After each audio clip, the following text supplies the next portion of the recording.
those days. Why shouldn't today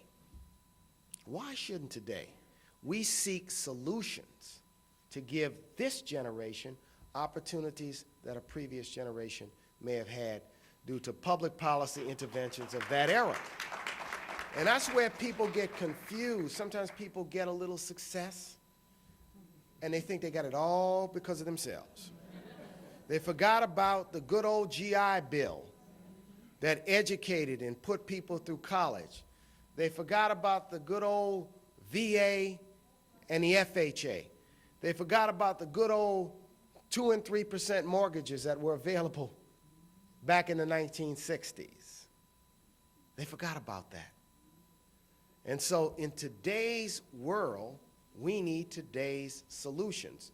Now here's the other point. Some people see these as subsidies. I see it as an investment. If you spur home ownership, you spur home building. You spur home building, you're going to spur the lumber industry, the shingle industry, plumbers, electricians, heating and air conditioning companies, carpet companies, interior decorators, people that sell beds, mattresses, towels, faucets. It's a way to build the economy. It's an investment in the future. That's what it is. And we need to understand this from a broad, long-range economic standpoint, that it isn't just giving something, it's investing so that the economies of our communities can grow. I'll just make this point. Around America, travel around, go to communities, this problem of lack of affordable housing, people getting pushed out. It's almost, I call it the San Francisco effect, where housing gets so expensive that only the wealthiest people can live in a community. Now, people say, what's wrong with that, until it's difficult for businesses in the community to hire. Because people have to live so far away, transport themselves all the way in. Then the effect is, why is it so difficult? So what has it done? It has the effect of raising, making it more difficult to hire people, requiring people to pay much higher wages, increasing the cost of business. We don't always want to look at these things in an interdependent way. And that's what we have to do, because we're at a crossroads in America. This country needs 30 million new housing units between now and 2025 just to keep pace with the growth in the population, folks, just to keep pace with our little ones that are growing up and going to be in the workforce 10, 15, 20 years from now and want their own apartments and want their own homes. Okay, changing subjects to Katrina and the recovery. President Bush visited New Orleans shortly after the storm and promised to rebuild the city. How close has he come to fulfilling that promise? The beloved city of New Orleans has a very long way to go. Make no mistake, it's struggling, it's suffering. I think what would be helpful for me to do today is to say, what can you do and what can this nation do to assist in this recovery? And what can the President and the Congress do? One of the things the President and the Congress can do right now is waive the 10% match provision so that the city and the state can access infrastructure money. In every natural disaster, going back to earthquakes, fires, and 9/11, that 10% match was waived. Why is New Orleans, Louisiana, and Mississippi being treated differently? Congress should waive that provision today in order to allow access to that money.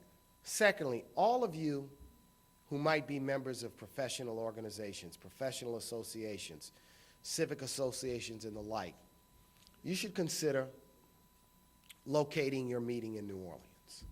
One component of the city that took on limited damage was downtown, where hotels, some restaurants, and the convention facilities are.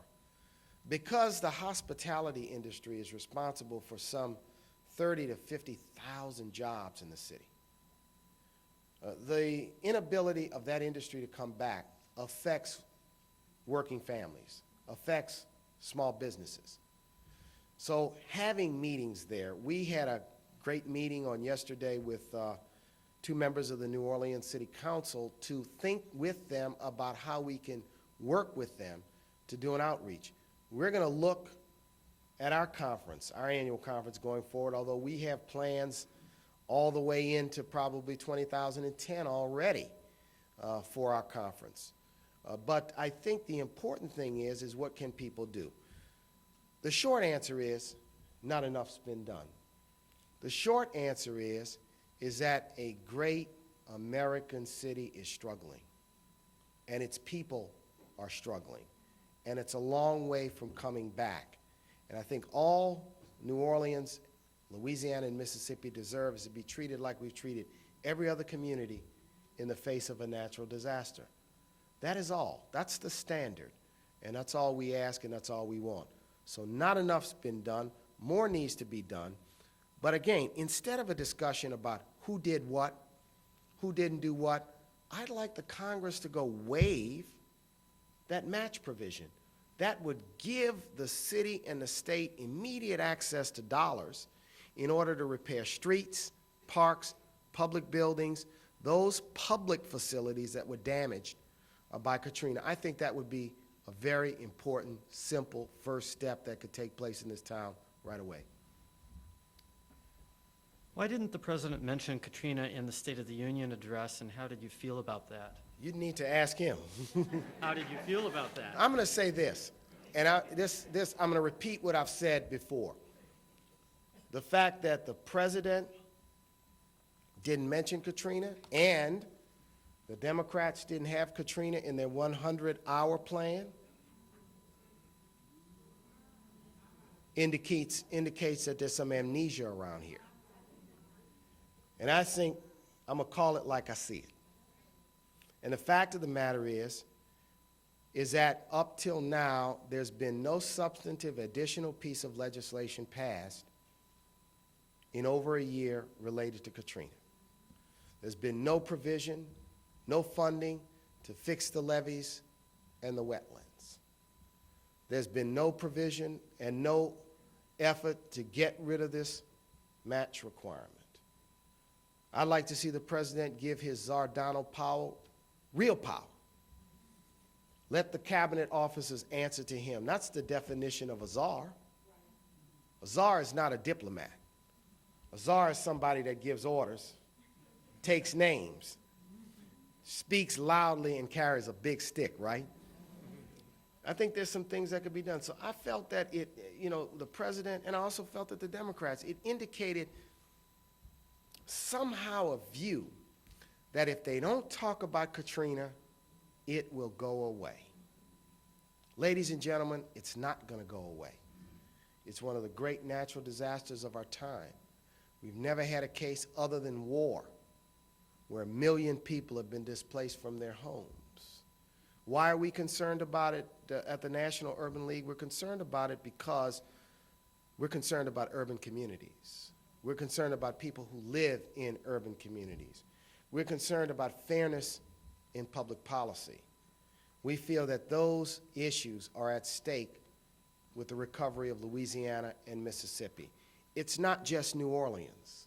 It's the people in St. Bernard Parish and Plaquemines Parish. It's the people in Biloxi, Gulfport, past Christian, Mississippi. You've never heard of these communities. They're beautiful communities. You ought to visit there sometimes. What would New Orleans and the Gulf Coast look like in 10 years if Congress and the president don't become engaged in the kind of things that you're talking about here today? I mean, New Orleans will survive. The question is, will it survive as a great American city? It's a treasure. You know, people don't realize New Orleans is unique amongst American cities. Before it was an American city, it was a city over which both the French and the Spanish flag flew. People don't realize that in 1810, New Orleans was a city that was majority black. New Orleans was a city that has one of the oldest Greek, Russian, Jewish, and Italian communities anywhere beyond the eastern seaboard. New Orleans is a city that gave us jazz, has a great port. Southeastern Louisiana produces most of the oil and gas. we should be asking ourselves, what would happen to America